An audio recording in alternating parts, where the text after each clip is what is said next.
All right. Zoom and a boom boom. So this topic, the main topic, the truth about female fronted bands, or you could say female bands. It was inspired by another video. It was interesting to get your guys' take on it. And also, we have a little clip from Rosie and her take on it from a woman's perspective. So, well, we'll start with you, Ryan. What do you think? Let's see. There was a time where that was a rare thing. So if someone was there's a female fronted band, a female singer, it's like, wow, you know, for a girl, she could really sing. And as cringy as that is to admit, it was a thing. Pretty cringe, yeah. But especially with metal bands, and now I think it's just kind of a non-issue. There's so many that are so incredibly good that when I started, you know, reacting to the bands I react to, which is for the most part mostly female fronted bands, I just quickly realized that that distinction isn't necessary. It's just a great band, no matter who's in it. You know, there's no reason to make that difference. And so I just started referring to them as great singers and great bands. Yeah. So yeah, that's my take on it, man. I got to agree with you, Ryan.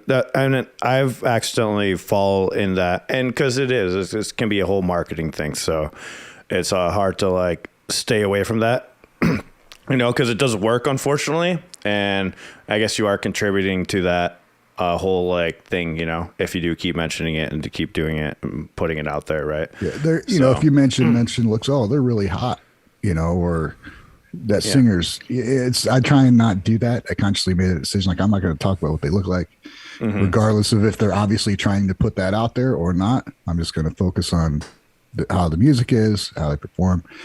And so, you know, I just try not to bring it up. Or I just talk about the guys the same way. Yeah. Dang. Really, I sexualize everybody. Especially Versailles. You know, I was hitting on all the dudes from Leprous the entire time, you know? I made it even. I mean, I guess that's fair if you treat everybody equally. Yeah. Have you guys ever watched any of my K-pop reactions? I want to have sex with everybody I've ever seen in those. What an honor. It's very, fuck yeah, dude, right on. They are all beautiful people. Oh, man. All right. What do you think, Wade? What's your take on it? Man, this is I guess a lot of my thoughts are in my discussion with Rosie, because the clip I sent you is basically I'm interviewing her about her thoughts on the video. But I think it's a touchy situation. Either way, there's going to be people you're pissing off for not doing something and people you're pissing off for doing something, you know. But, I mean, I think it's definitely a personal taste thing. There is a difference between female, like the sound of a female vocal and the sound of a male vocal, like generally speaking. So if you have that personal taste and preference for a female voice, or, you know, for a certain mood, it's kind of more comforting to me personally to hear a female singer. That's a good point. Yeah. And so, like, I don't think you can deny there is somewhat of a sonic difference there that can be based on personal taste. But I think it was a good point. Like, I think everything should have equal opportunity and you know, respect. You know, we're all players on the same team. Yeah. But anyway, I think a lot of it will be covered in my discussion with Rosie, so let's move on to you guys. Okay. Go ahead, Chan. I think that there's a lot of layers to this question, and I think it's kind of like perception, like how you personally view it is how you're going to take it home with you. For me, it's like I look at it in a very marketing sort of advertising way. And at the end of the day, sex sells. And it's not like most of these on both bands, sides too. Yes, men and everything. Oh, yeah. Are you kidding me? Like, you know how many? Listen, I'm coming from both the K-pop world and the J-rock world. You know, you see all the guys fawning over all the beautiful Japanese girls, and vice versa, right? That's why we have Ryan Mir here. Exactly. He makes us look beautiful. Yeah, exactly. That's exactly. But I think that, like, legitimately, like if we're being honest about this, right? Like, if we're really being honest about this, okay? And this is a question I'm gonna put to you guys. I don't need an answer. This is a hypothetical question, okay? But if all of those girls that we saw in, like, let's say Love Bites or Bandmade or whatever were like not attractive at all, right? Like just did not look good. Would there be as much of an appeal to step in that door for the first time to listen to those bands? Quick answer for you. Probably not. But if there's all the guy bands I like, if they were like hideous for me to look at, my objective opinion, I probably wouldn't want to watch them either. Yes, I agree. 100%. So yeah, there's a visual aspect to it. I'm not denying that. No. And I don't think it's necessarily completely gender specific. What you just said, I think people like to look at attractive things, attractive people, attractive anything, painting, whatever it is that appeals to you. So I think that seeing an all girl and have like all of them be attractive and then rip out the guitar and shred and everything, it's just like you're hitting all the notes for a lot of people, especially on that first initial discovery of that, maybe after the first time, maybe that's just what gets you in the door. And then after that, you never even think about it again. You know what I mean? It could be as simple as that. Yeah, it's true. But I do think that, of course, there's an appeal to attractive people being there. And I think that a lot of guys typically listen to rock and metal more than women historically. And therefore, it just makes sense that, seeing a hot girl doing metal is going to appeal to a large segment of our people. You know what I mean?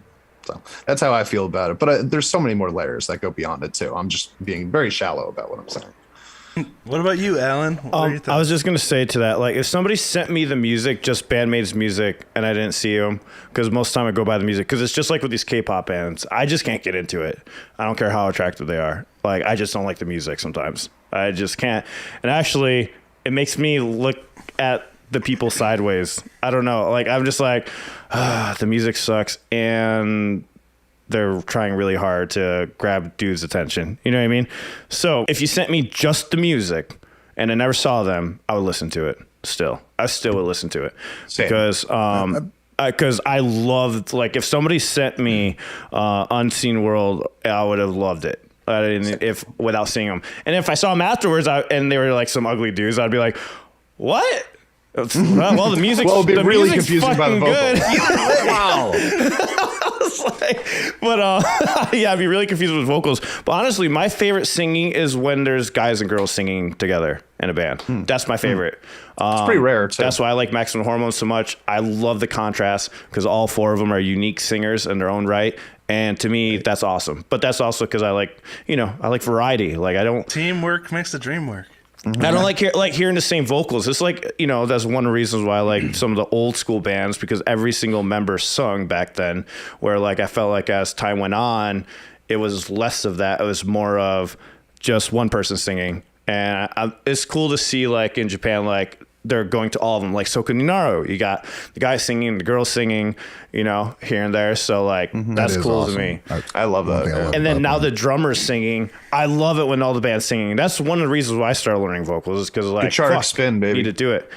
And gack spin, all that stuff. So I've definitely been guilty of saying that, because it does pulls in people, right? And you're trying to do something successful with channel and getting music out, and it does work, unfortunately, but it's like, when do you stop doing that? You should stop doing that. You should focus more on the music. So I've definitely fucked up and been guilty of that plenty of times. I feel like I don't want to think that that's necessarily that bad of a thing, though, because they're utilizing that for this purpose, right? Like, it's not just us that as the consumers that are looking at it going, oh, they're hot, therefore I'm wrong for thinking that they're hot, or that for focusing on how hot they are. That's like, that's why I cross-dressed. I mean, that's exactly why I cross-dressed. I mean, like, would have been more interesting me playing bandmade, like dudes just playing it, or us fucking dressing like maids.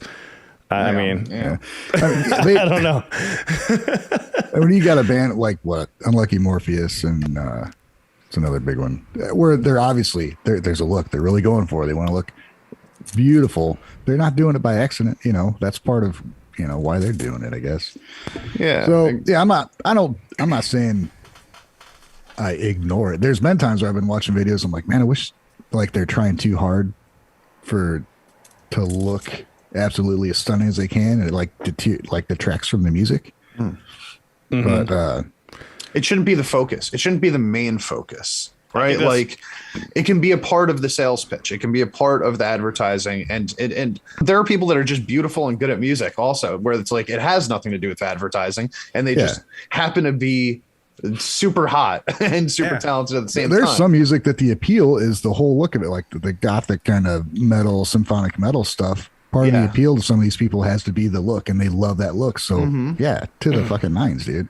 And I think Nothing that there's wrong also with appreciating beauty. no, Oh, of course not. No. And I think there's also like the element that the other side of it, where it's like, there's also going to be bands full of beautiful people where the bands suck, and we're not going to listen to them. You know what I mean? That's true. It's going to have the exact, at the end of the day, if the music is not good. There's a J-pop. There's a J-pop group we checked out recently. Yeah, that I. It's happened to us all before, I'm sure, where you see a bunch of beautiful people, but they suck, and you know it is what it is. You're not going to keep listening to it just because they're beautiful. So just because it might open a door or add some sort of, we got to also keep in mind there's been this pattern for decades, if not centuries, of male bands being the prominent featured style of band out there. So just breaking that pattern and seeing something new and refreshing, it can be just appealing to people, especially right off the bat. Like I said, a lot of my argument comes from just that opening of the door. It's a bonus. It's like a getting bonus. people in there. Yeah, it's just like, hey, by the way, come check us out. In case you weren't gonna before, look how hot we are also. And then, we're awesome too. Yeah, By exactly. the way, we'll melt your fucking face. Yeah. For more, whatever that was, be sure to subscribe to Gaijin Guys and turn on the notifications so you can be part of the live stream every Sunday. You can also find us wherever you listen to podcasts, and you can find more exclusive content on Patreon. So we'll see you there. Thank you so much.